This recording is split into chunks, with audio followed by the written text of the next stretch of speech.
চাইকে চাই না, বেহেশতে কিন্তু যেতে চাই, বেহেশতের কাজগুলো করার দরকার আছে। এই বেহেশতের পরিচয় সম্পর্কে আজকে আলোচ্য বিষয়গুলো আপনাকে ভালো করে লক্ষ্য করি। যেভাবে মাসের প্রথম জমা গেছে হজের ফজিলত, ফরজ করলে কি লাভ বিস্তারিত আলোচনা হয়েছে। প্রথম জমা গেছে দুধের ফজিলত প্রসঙ্গে কোরবানির মশালাগুলো বলেছি। আজকে খুব আলোচ্য বিষয় হচ্ছে বেহেশতের পরিচয়। আমরা বেহেশতে যেতে চাই কি চাই না? আমার মুহাম্মদ বলেন, হে পৃথিবীর মানুষ সম্প্রদায় শোনো, আমার মুহাম্মদ সূরাতুল মুদাসসিরের মধ্যে উল্লেখ করেছে। আজকে খুব আলোচ্য বিষয়ের দিকে যাচ্ছি না, আলোচ্য বিষয়টা শুধু ভূমিকা বলে দিচ্ছি। কেউ জানো তাহলে আমাদের পুরস্কার স্বরূপ করে বেহেশতের জন্য তাদের জন্য চক্ষু মন্থন করা হবে। কি কি নিয়ামত তাদেরকে গ্রহণ করা হয়েছে, এই সমস্ত নিয়ামত গুলো কেউ জানে না, একমাত্র জানেন তিনি কে? মুহাম্মদ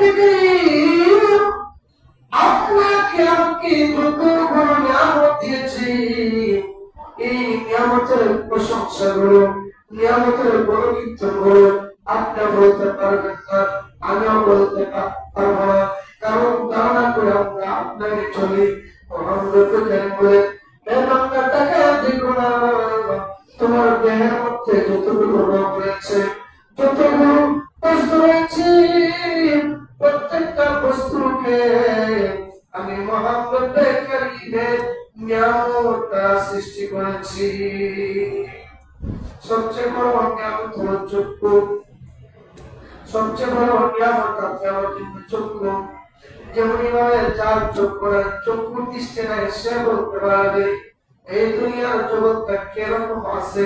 যেমন ভাবে আমাদের মধ্যে রয়েছে পশুরা, পশুরাকে এসে চলাফেরা করতো, দেখে দেখে স্থানে যাইতো, এক স্থান থেকে অন্য স্থানে যাইতো।